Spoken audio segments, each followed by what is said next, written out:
Hi, boys and girls. For today's Monday Focus on Pride, I'm going to do the principal read aloud. Since it's the start of November, we're going to be having a house meeting next week, so I want to introduce you to our focus for the month. I'll do that in a moment. I first want to start by reviewing Pride and what those letters stand for. So this is our house website.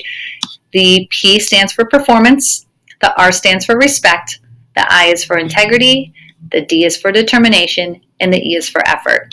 In October, we focused in on Arbitrium, which is a house of determination. And we learned about a skill that helps us with determination and to have determination. And that is the skill of flexibility. So we will continue to talk about that throughout the year as it's such an important thing to continue to develop. We've also spent some time on our Mondays talking and discussing expected and unexpected behavior, and we'll continue to do that throughout the year as well. So for this month in November, we're going to zoom in on the house of Proficiendi, the house of performance. And down here, this is the Purple House's website, says, I will perform to the best of my ability. And over here, these are the traits that we're going to talk about this month: achievement, goal setting, and excellence. So I have a read aloud that will introduce this idea of goal setting to you. So the name of the book is Jeremiah Learns to Read.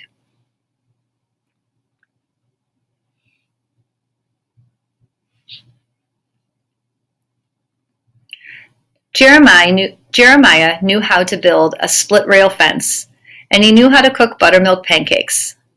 But he didn't know how to read.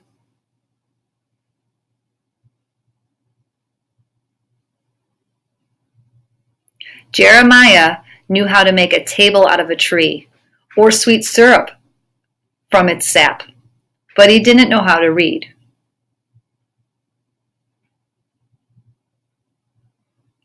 Jeremiah knew how to grow beautiful tomatoes, long green cucumbers, and juicy cobs of corn, but he didn't know how to read. He knew the tracks of the animals and the signs of the seasons, but he didn't know the letters and the words.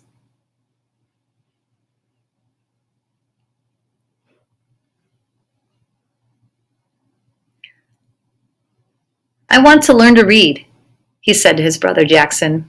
You're an old man, Jeremiah, said Jackson. You have children and grandchildren, and you can do almost anything. But I can't read, said Jeremiah. Fine, said his brother. Then learn. I want to learn to read, Jeremiah said to his wife, Juliana. You're wonderful just the way you are, said Juliana, as she stroked his gray beard. But I can be even better, he said. Fine, said his wife. Learn. Then you can read to me. She smiled at him over her knitting.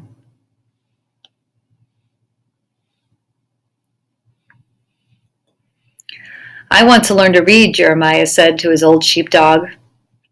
The sheepdog just looked at him, then lay down at the rug by Jeremiah's feet. Jeremiah thought, how can I learn to read?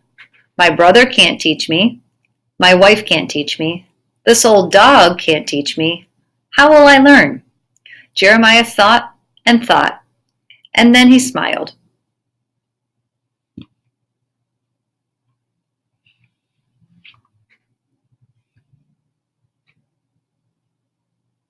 The next morning, Jeremiah got up at sunrise and did his chores. Then he washed his face and his hands, brushed his hair and his beard, and put on his favorite shirt. He made biscuits and gravy and sliced tomatoes for breakfast, and packed a sandwich for his lunch. Then he kissed Juliana goodbye and walked out the door.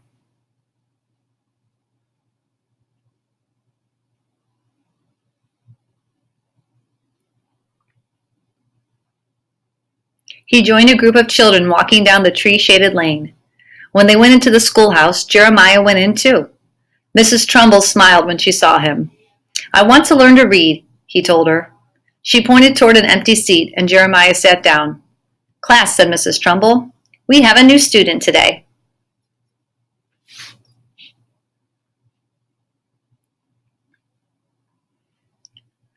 Jeremiah started by learning the letters and the sounds they made. Some of the children helped him. At recess, he sat under a tree and told stories. He showed Sarah and David how to chirp like a chickadee and honk like a goose.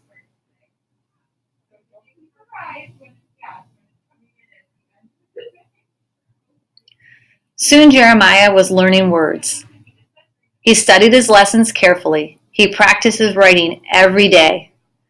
Jeremiah loved it when the teacher and the older children read to the class. Sometimes he drew pictures while he listened.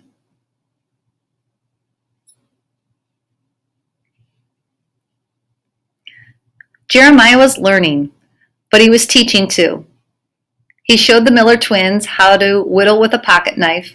He taught Mrs. Trumbull how to make applesauce and how to whistle through her teeth.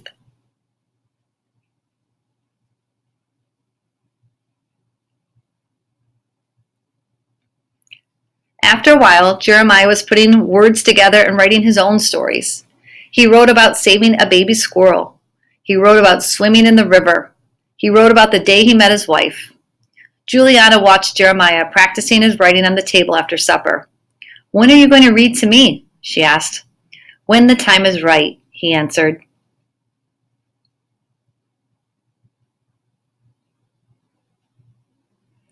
One day, Jeremiah took a book of poems home from school. The poems were about trees and clouds and streams and swiftly running deer. Jeremiah hid it under his pillow. That night, when he and Julia went to bed, he pulled out the book.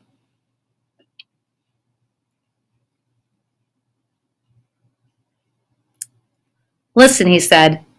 He read a poem about the soft petals and sweet smell of roses. He read a poem about the crashing waves at the seashore. He read a poem about love. Juliana looked into her husband's gray eyes. "Oh, Jeremiah," she said, "I want to learn to read." Jeremiah smiled at Juliana. "First thing after breakfast, my love."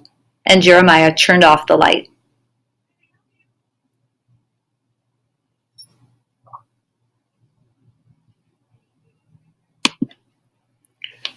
So I think one thing we can learn from this is that Jeremiah set a goal for himself, right? And it was a goal that maybe others thought that he didn't need to make because he knew how to do so many things, right? He was so talented and knew so much. But he said at one part that he knew he could be even better. And that's what goals are all about. It's, we all know how to do things and we all have strengths, but we can always be better at something. And that it doesn't matter how old you are or how much you know, you can always learn something new. And it's always important to have a goal and something you're working toward. And I think the other thing we can learn is that it doesn't matter what other people think of your dreams or your goals. It's what matters to you and staying true to yourself and finding something that you know is important to yourself and working toward that. And I want you to notice that Jeremiah had to work. He didn't just start to read. He had to figure it out and worked really hard, and it took some time. And one of the things we'll talk about in our house meeting next week is how we have a goal, but we have to break it down and sometimes make smaller goals for ourselves to reach that big goal. So again, start thinking about goals you have for yourself and dreams that you have. It's really important to have those and to think about those and spend time setting action steps so that you can meet your goals and your dreams. Okay, thanks for listening. I'll see you soon.